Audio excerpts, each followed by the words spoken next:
కన్యారాశి. సో కన్యారాశి వారికి 100కి 100% అనుకూలంగా ఉన్నటువంటి పరిస్థితి.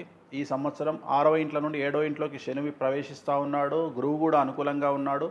సో కొత్త అవకాశాలు మిమ్మల్ని ఎత్తుక్కుంటూ వస్తాయి. కొత్త ఉద్యోగాలు, కొత్త పదవులు, కొత్త బాధ్యతలు మిమ్మల్ని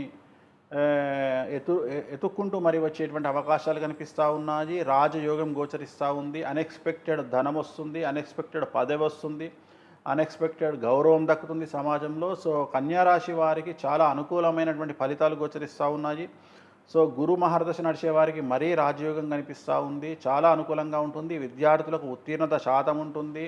ఉద్యోగ అవకాశాలు మెండుగా ఉన్నాయి. అవివాహితులకు వివాహయోగ సూచనలు, సంతానం లేని వారికి సంతానము, వీసాల ప్రయత్నం చేసేవారికి వీసాలు దక్కుతాయి, ఉద్యోగాలు లభిస్తాయి. విదేశాల్లో వ్యాపారం చేసేవారికి అనుకూలతలు ఉన్నాయి. రైతులకు 2 పంటలు లాభిస్తాయి. కళాకారులకు విశేషమైన అనుకూలతలు ఉన్నాయి. విదేశాల్లో ప్రోగ్రాములు నిర్వహిస్తారు, అవార్డులు రివార్డులు పొందుతారు. అలాగే వ్యాపారస్తులకు రూపాయికి 100 రూపాయలు సంపాదిస్తారు. అలాగే మద్యం వ్యాపారులు, ఎరుపు రంగు వస్తువులతో వ్యాపారం చేసేవారికి విపరీతమైన రాజయోగం, డబ్బులు గోచరిస్తూ ఉన్నాయి. ధనయోగం గోచరిస్తూ ఉంది.